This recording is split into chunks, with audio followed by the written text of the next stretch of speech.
Guy Langford. He is the National Head of Distressed Asset and Debt Services at Deloitte and Touche. Guy, always a pleasure. Thanks so much for being here. Great to be here. Sorry, so paint the macro picture. I mean, we just got through with Jay Pawlowski saying buy the 30-year bond because recession looks like the economy is going to be pretty sluggish. Light at the end of the tunnel, but it's going to be a while for the jobs market, and we're still waiting for the announcement, the details of whatever job program the president's going to be offering in September.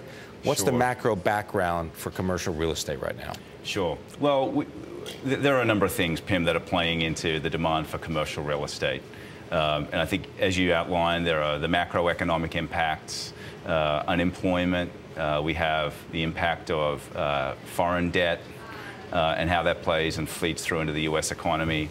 We have a lot of other issues that are driving macroeconomic factors also that feed into commercial real estate, like employment and how that feeds into filling office buildings. Yeah, without the employment, you're not going to have people in offices. Muted consumer demand, things like that. So all of those issues do impact commercial real estate. It's interesting, though. There have been some positive signs within the commercial real estate world. Are we done with amend and extend in terms of the debt load that commercial real estate has been under? There's certainly been some more restructurings, which I think is a positive sign. There are certainly instances also where I think there are asset sales in the marketplace where banks are actually putting their assets onto the market, and there are many bidders. Are they being realistic about what they want to get for those assets? There's pricing discovery, without a doubt. You know, there's a huge amount of demand, Pimm. I think, are aware that there's a lot of private equity money that is now being raised specifically in the private equity, in the real estate segment.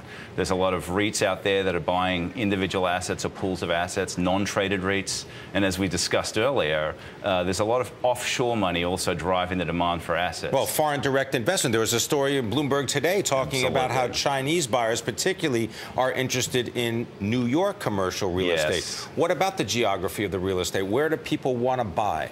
Right now, the demand seems to be in gateway cities, quality assets that are cash flowing. New York, Washington, D.C., office, multifamily, hotel. You look to other markets, and if you've got a quality asset and it's a top-tier market, then you can probably get the financing and you get consumer and investment demand. You go into other markets, secondary and tertiary markets, it's tougher to get financing, tougher to get the demand for those assets as well. You talk about this idea of liquidity, right? That there is actually money flowing inside of the real estate business right now. Yeah. Does that mean that the bid-ask, the spread between what you want to actually pay and what someone wants you to pay, is starting to get a little bit more realistic?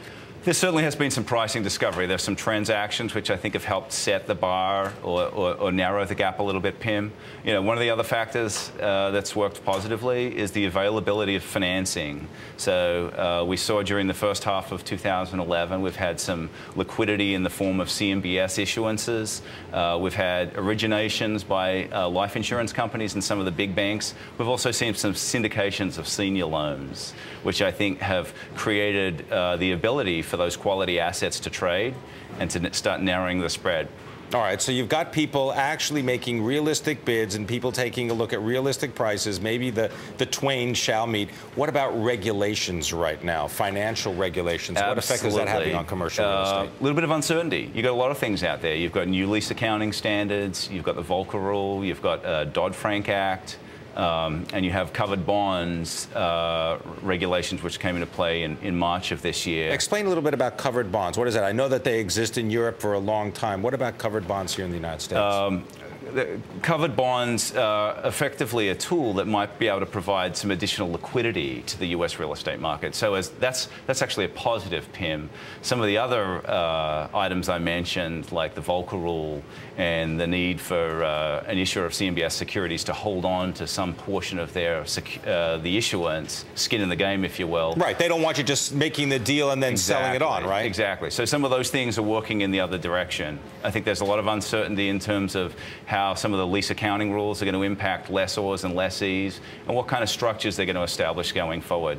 All right, so who's doing the buying here in the United States? I mean, is it mainly Asian investors? We're talking just about the Chinese. I mean, they've got the money? Certainly got offshore investors. The private equity funds, you've probably seen some of the big names, definitely active, looking at distress and looking at non-distressed, whether it's retail assets, whether it's pools of loans from offshore banks, plenty of that going on. You've got the REITs being very opportunistic in their purchase of individual assets. Is that because they raised a lot of capital, you know, and they've got to be able to deploy it? Some of them have raised capital.